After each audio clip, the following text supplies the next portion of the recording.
Claves de la semana. Seguimiento de noticias internacionales elaborado por CESTE. Buenos días, estos son los titulares más importantes de la semana. Posible escasez de galio. Banxico recorta su previsión de crecimiento para este año. Nerviosismo ante la expansión de China en el Pacífico. Las elecciones no resolverán la crisis política en Myanmar. En riesgo la continuidad del alto el fuego en Gaza. Reorientación política en Líbano. La deuda pública se dispara tras la auditoría interna en Senegal. Resultados electorales en Alemania. Comenzamos este repaso fijándonos en la escasez de galio a nivel internacional. Los controles a la exportación de antimonio, germanio y galio introducidos por China a finales de 2024 amenazan con distorsionar el correcto funcionamiento de las cadenas de valor. Esta medida fue adoptada un día después de que Washington prohibiera la venta de 24 tipos de instrumentos utilizados en la producción de chips. Inquieta especialmente las restricciones en el aprovisionamiento de galio, un material fundamental en la fabricación de motores, semiconductores, baterías y tecnologías de radar de alta frecuencia como redes 5G. Las exportaciones a Japón, uno de los mayores consumidores del mundo, han caído más de un 85% en el último año, de acuerdo a las estadísticas oficiales. En consecuencia, la cotización de este material se ha duplicado desde mediados de 2023. Y lo más preocupante es que empresas niponas, fabricantes de componentes electrónicos, han advertido de la posibilidad de que estas restricciones dificulten en un futuro la producción de numerosos dispositivos tecnológicos, entre otros los semiconductores utilizados en los iPhones de Apple. A día de hoy, Pekín cuenta con una posición prácticamente de monopolio en el suministro de este material, considerado crítico al concentrar cerca del 90% de la oferta mundial. Y mientras, en México, Banxico recorta su previsión de crecimiento para este año. En 2024, la economía mexicana creció solo un 1,2%, muy por debajo del 3,3% registrado en 2023 y con una contracción del 0,6% en el cuarto trimestre, la primera caída trimestral desde 2021. Las actividades primarias y secundarias como la agricultura, manufactura y construcción sufrieron descensos significativos, mientras que el sector de servicios creció solo un 2,1%, sin ser suficiente para compensar la debilidad de otros sectores. Las perspectivas para 2025 también son poco alentadoras. El Banco Central ha recortado a la baja su pronóstico de crecimiento para este año a un modesto 0,6%, muy por debajo de su estimación previa de 1,2%, debido a una elevada incertidumbre, dice, en la relación comercial entre México y Estados Unidos. La amenaza de Trump de imponer aranceles del 25% a las importaciones mexicanas afectaría gravemente a la economía mexicana, que destina más del 80% de sus exportaciones al vecino del norte y muy especialmente a sectores clave como la manufactura y la industria automotriz. Ante este panorama incierto, el gobierno mexicano ha intensificado esfuerzos diplomáticos para evitar la imposición de estos aranceles.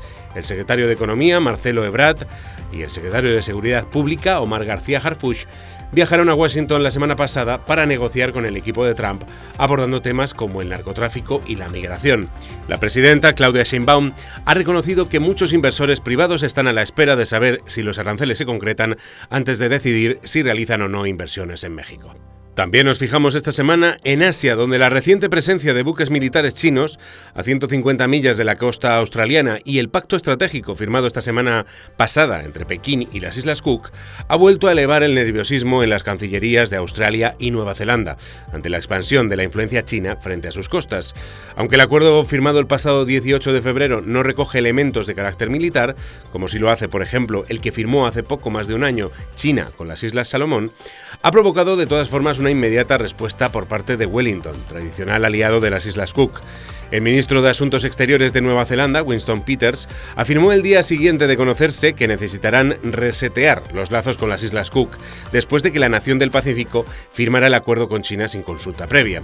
El acuerdo también ha provocado una fuerte controversia en las propias Islas Cook, donde se han registrado manifestaciones contra el acuerdo y la oposición ha presentado una moción de censura contra el gobierno que se votará este próximo 25 de febrero. Todo indica que si las potencias occidentales de la región quieren mantener su influencia en las pequeñas naciones del Pacífico Sur, tendrán que entrar en el juego con Pekín de otorgar ayudas y concesiones comerciales como hace China. Y también preocupa la situación en Myanmar. Las prometidas elecciones no solo no está claro que se produzcan, es que de hacerlo no resolverán la grave crisis interna que vive el país tras el golpe de Estado de 2021. A finales de enero, el Consejo Nacional de Defensa y Seguridad autorizó una prórroga de 6 meses del estado de emergencia, que es la séptima desde el golpe de Estado. La Junta indicó que necesitaban más tiempo para preparar las elecciones que sigue prometiendo. La Junta parece considerar la celebración de elecciones como una forma de ganar legitimidad nacional e internacional, pero su plan tiene pocas posibilidades de éxito. Dado que numerosos partidos tienen prohibida la participación, la mayor parte de la comunidad internacional rechazaría los comicios como un ejercicio orquestado para garantizar la continuidad del gobierno militar. Además, muchos de sus opositores armados prometen perturbar los comicios.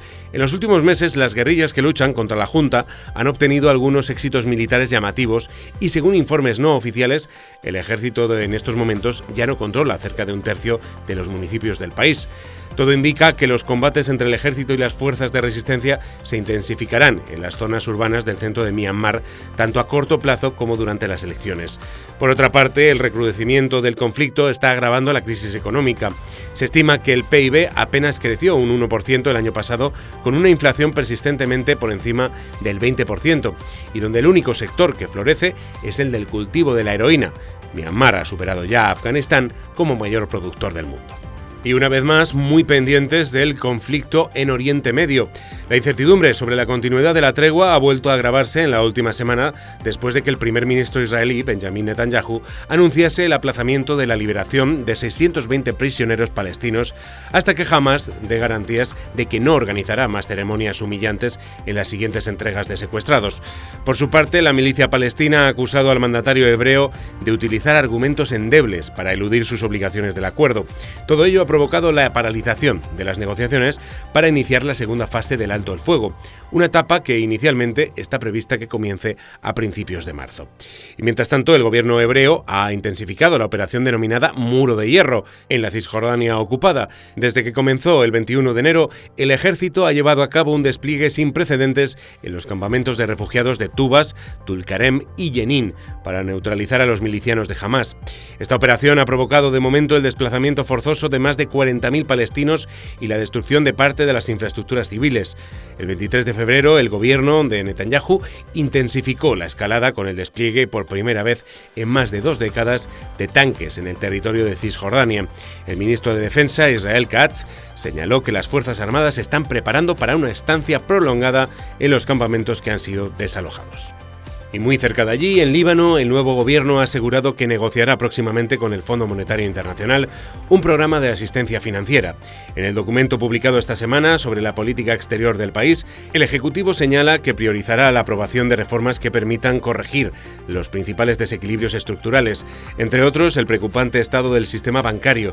La predisposición a negociar con el fondo contrasta con la reticencia del anterior Ejecutivo a implementar las medidas sugeridas por el organismo multilateral. Otra de las prioridades será reanudar la actividad de exploración de los yacimientos de hidrocarburos offshore. Por último, destaca la ausencia en el documento, por primera vez en 20 años, de cualquier referencia a la resistencia armada, una omisión que ha puesto de manifiesto nuevamente la pérdida de influencia de la milicia Hezbollah en el ámbito político libanés. En su lugar, el ejecutivo del presidente Joseph Aoun defiende que el texto mantenga una posición neutral en los conflictos regionales. Nos fijamos también esta semana en el continente africano. El presidente de Senegal, Diomaye Faye, está a punto de cumplir un año en el cargo. Su elección demostró la fortaleza de la democracia senegalesa con una transición pacífica de poder tras un típicamente caótico periodo preelectoral. Una vez al frente del país, una de sus primeras medidas fue una auditoría interna de las cuentas públicas. En septiembre de 2024, los resultados preliminares hicieron temer malas noticias. Los oficiales, publicados el 12 de febrero, revelan un importantísimo deterioro de los indicadores fiscales, aflorando desequilibrios mucho más graves de lo revelado por la administración del expresidente Macky Sall. La deuda pública en 2023 habría alcanzado el 99,7% del PIB, una revisión de 25 puntos porcentuales con respecto a lo publicado por el Ministerio de Finanzas del gobierno previo.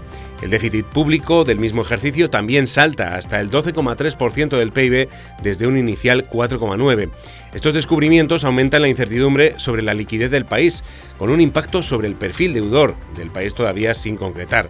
El compromiso del gobierno con la transparencia, la rendición de cuentas y la consolidación fiscal ha tranquilizado parcialmente a los mercados que habían apostado por las positivas perspectivas económicas del país derivadas de la expansión del sector de los hidrocarburos. No obstante, cabe esperar que las medidas de austeridad necesarias generen cierta contestación social en un futuro cercano. Y finalizamos este repaso aquí en Europa, concretamente en Alemania. Los democristianos de Friedrich Merz han vencido con el 28,5% de los votos en las elecciones generales celebradas el pasado domingo 23 de febrero en Alemania. En segundo lugar ha quedado el partido ultraderechista Alternativa por Alemania, que duplicó su porcentaje de votos respecto a las elecciones de 2021.